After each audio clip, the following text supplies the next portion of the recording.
Hey everybody, welcome to the Weekly Wisdom. I'm Dean Graziosi. If you're new to this site, congratulations for finding us. Browse around, look at some old blogs, these videos. We've been doing them every week for a lot of years now. There's amazing people at the site, people helping people. Met a lot of you new members or new to this site out in Vegas recently, so if you're here, glad to have you. Hey, before I go anywhere, I just want to say how touched I was with last week's Weekly Wisdom and how many of you wished well for my stepdad. And I see this family has truly grown to be something spectacular. So I thank each and every one of you. I'll give you a quick update.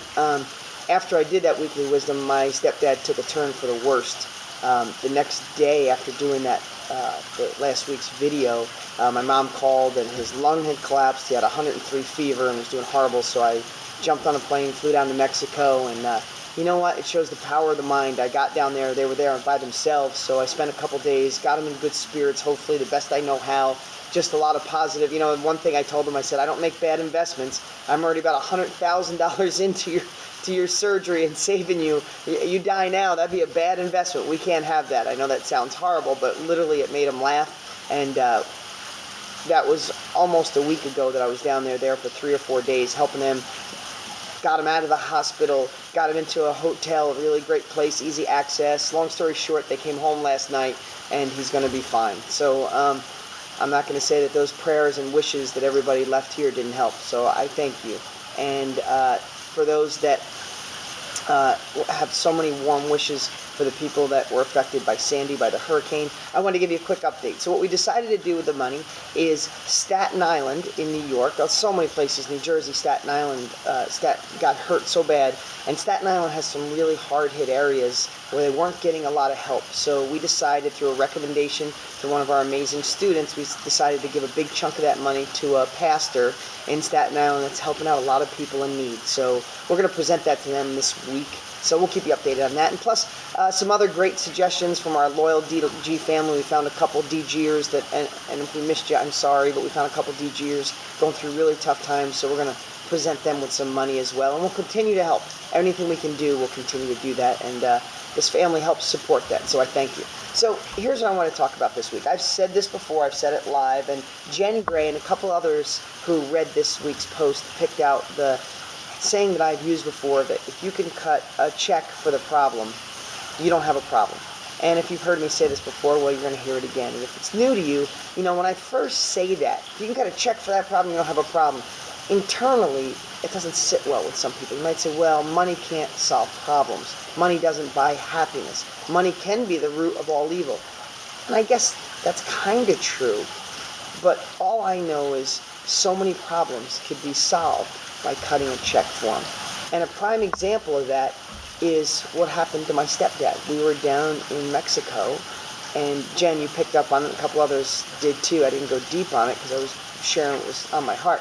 But literally, when we rushed him to the hospital, when he fainted and collapsed and he went to the hospital, the doctor said he's bleeding so bad we can't stop it. They were giving him blood, and it was coming out internally through his colon as fast as it was going in.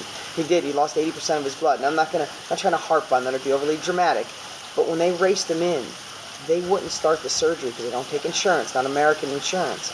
They wouldn't start the surgery without me putting $50,000 on a credit card for them to go do it. That was a huge problem, and I feel blessed, overwhelmingly blessed, that I was able to give one credit card and put that on a credit card to cut a check for that problem. So I want you to think about things in life that you could cut a check for and they'd go away. Is it to cut a check for the school your kids want to go to? Cut a check to retire your parents that shouldn't be working anymore? Cut a check to put in your retirement account so you feel secure? Cut a check to pay off your old medical bills, or an old credit card when you were spending like crazy, like a lot of people did, and it's not your fault, but you got there and you want to cut a check so you're not stressed every month when that's in the mailbox.